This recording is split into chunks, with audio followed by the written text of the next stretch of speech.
زوجہ سے کے ہاتھ کے ذریعے انسان ڈسچارج ہو سکتا ہے. حیا کے خلاف مسئلہ ہے, لیکن یہ بہت پوچھتے ہیں لوگ, کچھ مسائل بولتے ہوئے مجھے خود ایک دماغ پہ بوجھ ہوتا ہے. تو زوجہ کے ساتھ تو یہ جائز ہے. اپنے ہاتھ سے اپنی خواہش پوری کرنے کی شریعت میں آپ کو اجازت نہیں ہے. تو اب خوب سمجھ لو, اللہ تعالیٰ نے مرد کو یہ حکم دیا ہے کہ وہ سوائے شادی کے اس کے پاس اپنی بیوی کے علاوہ اپنی خواہش پوری کرنے کا کوئی راستہ نہیں. اب اللہ آپ کی اس مجبوری کو مجبوری نہیں مانتے. کیا ایکچولی میں سفر میں ہوں, میں اسٹڈی کے دوران, تو میں ہینڈ پریکٹس سے اپنی خواہش پوری نہیں کروں گا تو میں ڈپریشن میں جاؤں گا. تو بھائی تو شادی کرنا بیٹھ کے. اگر آپ یہ کہتے ہو کہ مجھے رشتہ نہیں مل رہا تو اپنا معیار گراؤ.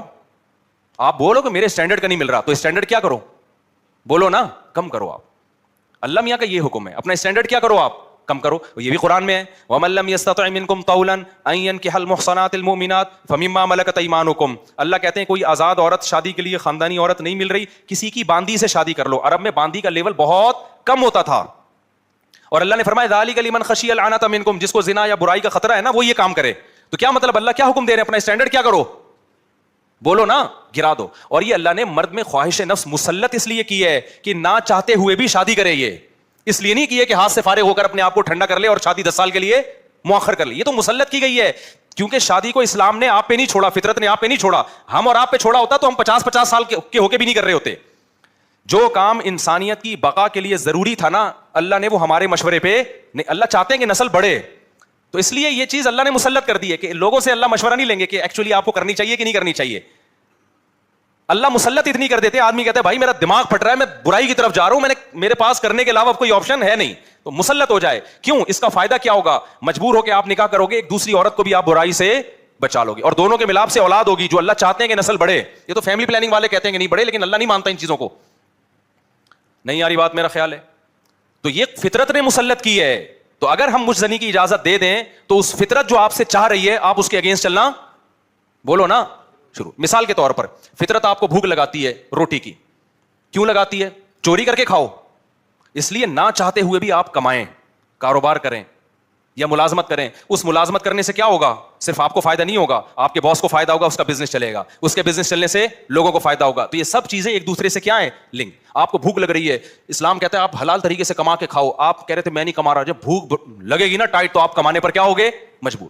پھر آپ بزنس کرو گے, اس بزنس سے آپ کو بھی فائدہ ہوگا اور قوم کو بھی فائدہ. تو کچھ کام قدرت ہم پہ مسلط کر کے کرواتی ہے تاکہ لوگوں کو اس سے کیا ہو جائے, فائدہ, ہمارے نہ چاہتے ہوئے بھی فائدہ ہو جائے. لیکن آپ نے کیا کیا, ایکچولی میرے پاس چونکہ ایک ارننگ کا, کمائی کا ٹائم نہیں ہے, میں ایکچولی بہت بزی ہوں, میں بہت بڑا سائنسدان بننا چاہتا ہوں. آج کل ٹوپی ڈرامے جو چل رہے ہوتے ہیں, تو میں اگر کماؤں گا تو پھر ایکچولی تو میں بھیک مانگنا شروع کر دیتا ہوں, یا میں چوری کر کے کھانا, میں کیا کروں بھائی, میں اسٹڈی ہے, کل میرا پیپر ہے یار, میں کماؤں کیا, تو میں چوری کروں گا. چوری کرنے سے کیا ہوگا, پیٹ بھر جائے گا. ڈاکٹر کہے گا کہ آپ کے وٹامن سارے پورے ہو گئے ہیں. جس مفتی نے کہا تھا چوری نہیں کرو, وہ آپ کی صحت برباد کرنا چاہ رہا تھا. جیسے ڈاکٹر جو مزنی نہیں کرتے نا, ان کو یہ کہتے ہیں مفتی لوگوں کے چکر میں نہیں پڑو, یہ تمہیں ڈپریشن کا مریض بنا دیں گے. کوئی بات نہیں, اپنے آپ کو ہاتھ سے فارغ کر لیا کرو, اس سے ڈپریشن کیا ہو جائے گی, ختم. او بھائی, اس سے اس کی ڈپریشن ختم ہوگی, قوم کی ڈپریشن بڑھے گی, عورتوں کی ڈپریشن بڑھے گی. مرد ان سے شادیاں ٹائم پہ نہیں کریں گے, جیسے بڑھ رہی ہے ڈپریشن, وہ بھی زنا کی طرف جائیں گے, وہ بھی ہاتھ سے, اور جو گند ہماری سوسائٹی میں پھیل رہا ہے, اور نسل کی کمی کا ذریعہ بنے گی. بہت سارے سائڈ افیکٹ ہوں گے اس کے.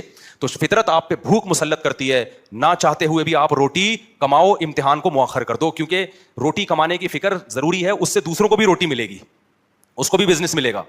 تو فطرت جو بیسک ضرورتیں ہیں نا وہ ہم سے نہیں پوچھتی, وہ ہم پہ مسلط کر دیتی ہے. تو صحیح آدمی ہوگا, صحیح ڈاکٹر ہوگا, وہ کیا کہے گا, یار بھوک لگ رہی ہے نا, پڑھائی کو ایک طرف رکھ, تو ایسا کر کچھ کما یار, کچھ سائڈ بزنس کر لے. اس بزنس سے پھر قوم کو کیا ہونا شروع ہو جائے گا, فائدہ. اگر فری پھوکٹ میں ملنا شروع ہو جائے تو وہ سارا سیٹ اپ کیا ہو جاتا ہے. تبھی تو میں اس کے خلاف ہوں, یہ جو دسترخوان لمبے لمبے بچھائے ہوئے ہوتے ہیں, امیر غریب کا فرق کیے بغیر کھلا رہے ہوتے ہیں. اس کا نقصان یہ ہے کہ لوگ اپاہج بن جاتے ہیں, پھر ملازمت کرنا چھوڑ دیتے ہیں, مزدوری مہنگی ہو جاتی ہے, کیونکہ مزدوروں کو جب فری میں اتنا مل رہا ہوتا ہے وہ کہتے ہیں اب ہمیں ضرورت کیا. ہاں کہیں ایسے مزدور ہوں جن کی دہاڑیاں کم ہو, وہ ایک الگ بات ہے. تو اب سمجھے, اسلام اور دین فطرت ایک ہی چیز کے دو نام ہیں. تو اللہ میاں نے جب حکم دے دیا ہمیں کہ تمہارے پاس نکاح کے علاوہ کوئی راستہ نہیں ہے, تو اٹ مینز اب کوئی راستہ نہیں. اگر کسی کو لت پڑ چکی ہے تو توبہ کرے, عادت